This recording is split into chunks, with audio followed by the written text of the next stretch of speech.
حدیث میں آتا ہے کہ جب یہ آخری 10 دن آتے تھے تو نبی کریم سرور دو عالم صلی اللہ علیہ وسلم کمر کس لیتے تھے اور رات کو جاگتے تھے اور اپنے گھر والوں کو بیدار فرماتے تھے۔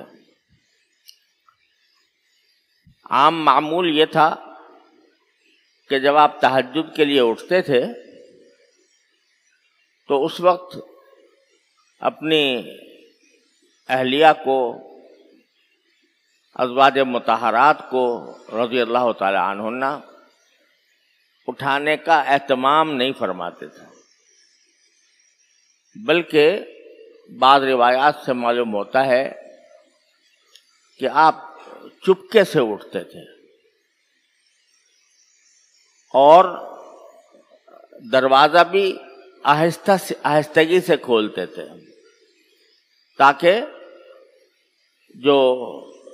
ام المؤمنین سو رہی ہیں ان کی آنکھ نہ کھلے۔ یہ ایک معمول آپ کا مذکور ہے سنتوں میں۔ حضرات ام المؤمنین بھی تہجد پڑھتی تھیں، لیکن اتنے طویل وقت نہیں جتنا طویل وقت نبی کریم سرور دو عالم صلی اللہ علیہ وسلم پڑھتے تھے۔ تو آپ جس وقت اٹھتے تھے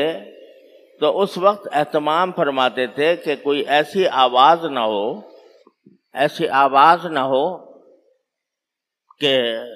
جس سے ان کی آنکھ کھل جائے۔ تو عام معمول یہی تھا، لیکن جب آخری عشرہ آتا تھا رمضان کا تو اس میں روایات میں آتا ہے ایقظ اہلہ، اپنے گھر والوں کو جگاتے تھے آپ